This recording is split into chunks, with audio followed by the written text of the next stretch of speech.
A common question is, when do you need to see the doctor for an ankle sprain?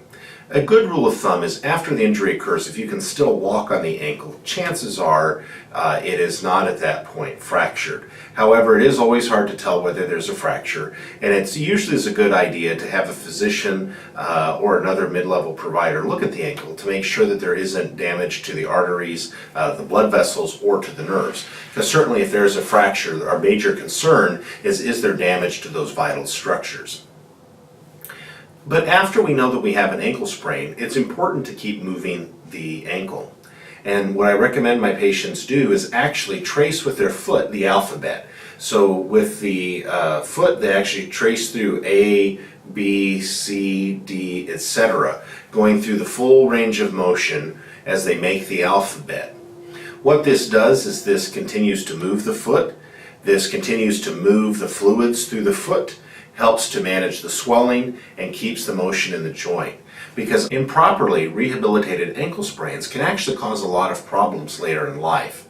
So it's important that we properly rehabilitate ankle sprains. The challenge for ankle sprains is in most of the treatments that we do, the rest, ice, compression, elevation, actually suppress your body's response to the sprain and how your body prefers to heal.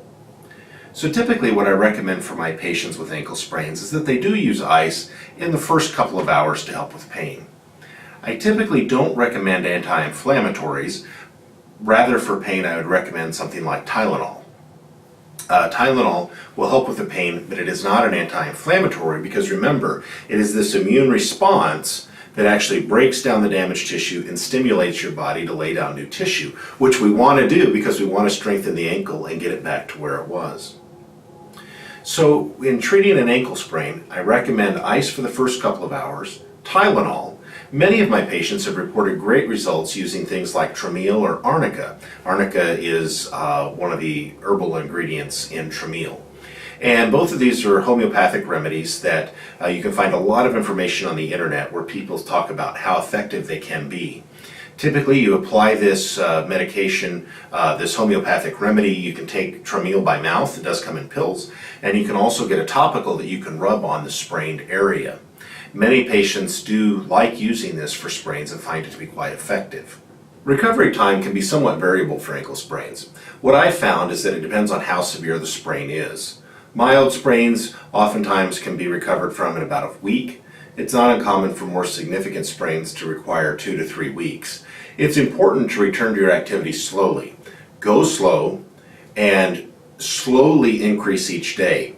What tends to happen is somebody will return to the gym or they'll return to their activity the first day and they'll do maybe 25% effort, feel fine, and then within a day or two they're trying to go back to 100%.